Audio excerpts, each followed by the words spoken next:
అఖిల భారత పారిశ్రామిక ప్రదర్శనకైతే మొత్తం రంగం అంతా సిద్ధమవుతోంది. ప్రస్తుతం మనం నాంపల్లి ఎగ్జిబిషన్ గ్రౌండ్లో ఉన్నాము. ఎస్, మీరు చూడొచ్చు ఆ విజువల్స్లో మొత్తం కూడా ఈ ఎగ్జిబిషన్ అయితే ఈ అఖిల భారత పారిశ్రామిక ప్రదర్శనకు అంటే నుమాయిష్కి అయితే మొత్తం సిద్ధమవుతా ఉంది. సో ఆ స్టాల్స్కు సంబంధించినటువంటి వారు అంటే యజమానులు ఎవరైతే ఉన్నారో వాళ్ళందరూ కూడా ఎవరైతే వాళ్ళ యొక్క బిజినెస్ని ఇంప్రూవ్ చేసుకోవడానికి ఇక్కడికి వస్తున్నారో సో వాళ్ళందరూ కూడా ఆ స్టాల్స్ను కూడా ఇప్పటికే ఏర్పాటు చేస్తూ ఉన్నారు. మనం చూడొచ్చు. సో వచ్చే సంవత్సరం జనవరి 1 అంటే 2025 జనవరి 1 నుంచి 2025 ఫిబ్రవరి 15 వరకు అంటే 46 రోజులు కూడా ఈ నుమాయిష్ అనేది సాగుతూ ఉన్నది, అంటే సాగేటువంటి అవకాశం కూడా ఉన్నది.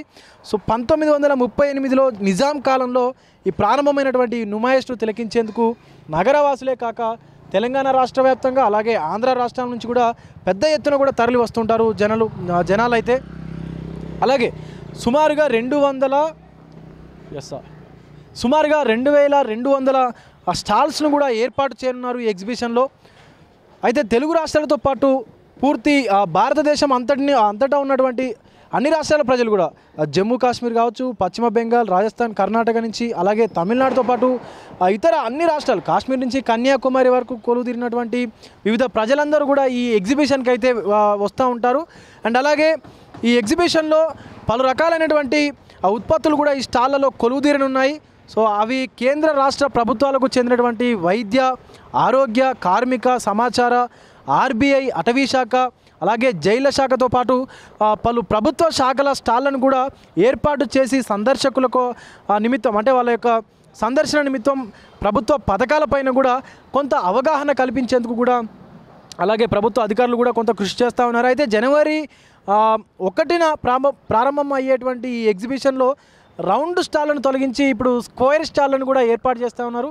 సో ఇదివరకు వృత్తాకారంలో ఉండేది ఈ స్టాళ్ళన్నీ కూడా, కానీ ఇప్పుడు మాత్రం మనం చూసుకున్నట్లయితే చతురస్రాకారంలో కూడా ఈ స్టాళ్ళన్నింటినీ కూడా ఏర్పాటు చేస్తూ ఉన్నారు. ఎందుకంటే రౌండ్ వృత్తాకారంలో చేసినట్టయితే రౌండ్లో స్టాల్స్లో ఏర్పాటు చేసినట్టయితే కొంత ప్లేస్ అనేది వృధాగా పోయేటువంటి అవకాశం ఉంది కావచ్చు. ఎస్, మీరు ఇక్కడ చూడొచ్చు పక్కన ఆ ప్లేస్ కూడా వేస్ట్ అవ్వకుండా స్క్వేర్ షేప్లో పెట్టినట్టయితే ఆ ప్లేస్ కూడా వేస్ట్ అవ్వకుండా ఇంకొక స్టాల్కి కూడా ఇబ్బంది లేకుండా ఉంటుందని చెప్పేసి కూడా పర్యవేక్షణ అంటే కొంచెం పర్యవేక్షణ కూడా ఈజీ అవుతుందన్నటువంటి ఉద్దేశంతో ఇట్లా స్క్వేర్ షేప్లో కూడా ఏర్పాటు చేస్తున్నామని కూడా చెప్తా ఉన్నారు. అలాగే ఈ ఎగ్జిబిషన్ నలుమూలలా కూడా మొత్తం సుమారుగా 150 నుంచి 160 సీసీ కెమెరాలను కూడా ఏర్పాటు చేసి పూర్తి స్థాయి నిఘాను కూడా పెట్టినట్టుగా కూడా చెప్తా ఉన్నారు. మనకి ఇక్కడ ఉన్నటువంటి ఎగ్జిబిషన్కు సంబంధించినటువంటి సొసైటీ అధికారులు అలాగే సొసైటీ కార్యదర్శి సురేందర్ రెడ్డి కూడా.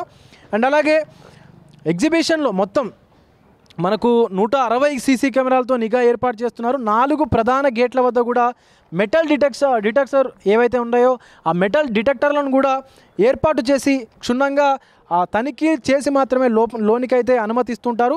అండ్ అలాగే సందర్శకులకు సుమారు మధ్యాహ్నం 3 గంటల నుంచి కూడా రాత్రి 10:30 వరకు కూడా ఈ యొక్క స్టాల్స్కు అనుమతిస్తారు.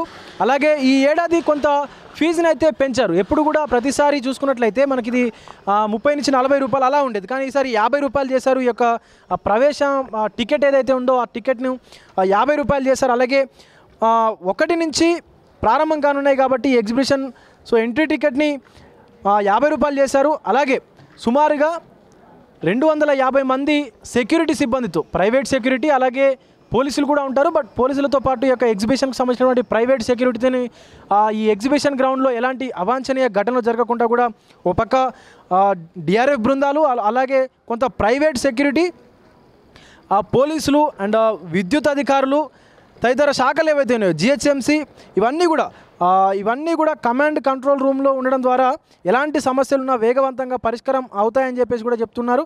సో వారి యొక్క ఫోన్లకు సిగ్నల్ సమస్య ఏర్పడకుండా కూడా కొంత వైఫై టవర్ను కూడా ఏర్పాటు చేస్తున్నామని చెప్తున్నారు ఇక్కడ ఉన్నటువంటి అధికారులు. అలాగే ఎగ్జిబిషన్ లోపలికి వచ్చేటువంటి వారికి వైఫై సౌకర్యం కల్పిస్తామని చెప్పారు.